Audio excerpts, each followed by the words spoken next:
एक सुनसान डिब्बा, एक अकेली लड़की, एक हाथ वाला दरिंदा और एक ऐसी कहानी जो सिर्फ केरल की नहीं पूरे भारत के न्यायतंत्र पर एक गहरा सवाल छोड़ जाती है।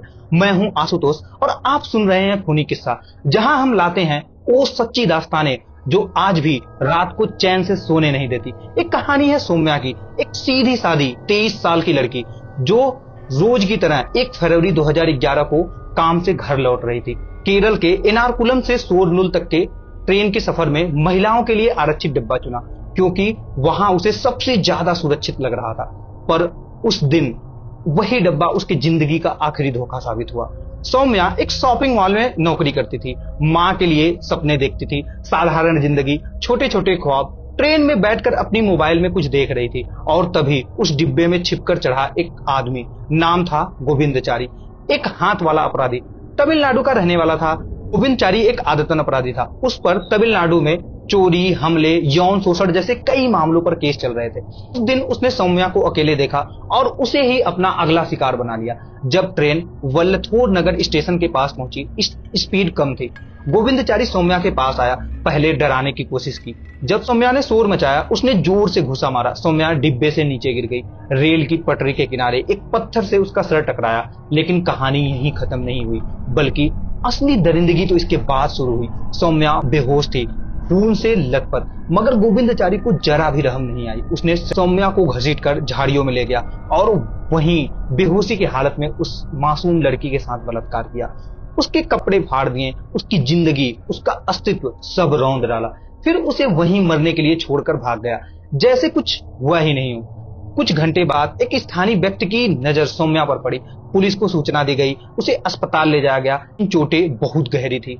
5 दिन तक जिंदगी और मौत के बीच जूझती रही और फिर 6 फरवरी 2011 को उसने अपनी आखिरी सांस ली। केरल पुलिस ने तुरंत कार्रवाई शुरू की। सीसीटीवी फुटेज, गवाहों के बयान, सब कुछ जोड़ा गया। गोविंदचारी को छिपने का ज्यादा समय नहीं मिला, जल्द ही गिरफ्तार कर लिया गया। उसने खुद ही अपराध भी कबूल कर लिए, बिना किसी पछतावे के, जैसे उसके लिए ये सब आम बात हो। 2012 में ट्रायल कोर्ट ने उसे बलात्कार और हत्या का दोषी मानते हुए मौत का सजा सुनाई। केरल हाई कोर्ट ने भी उस फैसले को बरकरार रखा, मगर 2016 में सुप्रीम कोर्ट ने एक ऐसा फैसला दिया जिसने पूरे देश को झकझोर कर रख दिया। सुप्रीम कोर्ट ने कहा कि ये साबित नहीं हो पाया है कि सौम्या को धक्का दिया गया। संभव है कि वो खुद गिर गई हो। इस आधार पर हत्या का आरोप हटा दिया गया।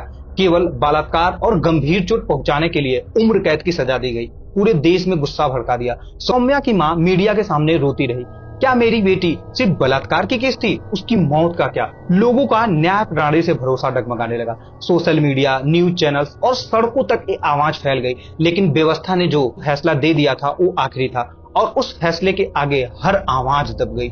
लेकिन ये कहानी यहीं खत्म नहीं हुई। 25 जुलाई 2025 सुबह के 4 बजे केरल के कन्नूर सेंट्रल जेल में रूटीन चेकअप के दौरान एक बैरक खाली मिला। बैरक यानी कमरा जिसमें कैदियों को रखा जाता है, वो बैरक गोविंदचारी का था। जेल में हड़कंप मच गया। पुलिस ने फौरन सर्च ऑपरेशन किया। कुछ ही घंटों में खबर आई गोविंदचारी पकड़ लिया गया है। एक पुराने कुएं में छुपा हुआ था, पानी में खुद को छुपा रखा था, लेकिन पुलिस की नजर से नहीं बच पाया। उसे फिर से हिरासत में लिया गया और जेल में वापस भेज दिया गया। एक बार फिर वो सुर्खियों में था। एक बार फिर सौम्या की तस्वीर सबके सामने थी। एक बार फिर उसकी मां की आंखों में आंसू थे। एक हाथ वाला गोविंदचारी जिसने सौम्या की दुनिया उजाड़ दी, जिसने अकेले ट्रेन में सफर करने वाली हर लड़की का भरोसा तोड़ दिया। उसने सिर्फ सौम्या की नहीं, हर मां का सपना चकनाचूर कर दिया, हर बहन की सुरक्षा पर तमाचा मारा। और सबसे बड़ा सवाल, क्या ये सब होने के बाद भी व्यवस्था सौम्या को न्याय दिया? आज भी लोग पूछते हैं कि अगर सौम्या किसी अमीर परिवार से होती तो क्या गोविंदचारी बच पाता? क्या एक अकेली लड़की की पूरी कहानी सिर्फ कोर्ट के एक लाइन तक ही सीमित है? सौम्या की ये दास्तान सिर्फ एक न्यूज हेडलाइन नहीं, ये एक चेतावनी है हर उस लड़की के लिए जो सोचती है कि महिला डिब्बा सबसे सुरक्षित है। हर उस माँ के लिए जो अपनी बेटी को ट्रेन में बिठाकर कहती है, जा बेटा तू सुरक्षित है। आप क्या सोचते हैं? क्या सुप्रीम कोर्ट का फैसला सही था? क्या सिस्टम ने सौम्या को इंसाफ दिया? क्या एक हाथ वाला गोविंदचारी फिर से किसी सौम्या के सपनों को कुचल सकता है? अपने विचारों को हमें कमेंट में जरूर बताइए। और अगर आप ऐसी सच्ची और दिल दहला देने वाली कहानियां सुनना चाहते हो तो खूनी किस्सा को सब्सक्राइब करें, बेल आइकन दबाएं ताकि अगली खौफनाक दास्तान आए आप सबसे पहले उसका हिस्सा बन सकें। मैं हूं आशुतोष और मिलते हैं अगली बार एक और खूनी किस्सा के साथ।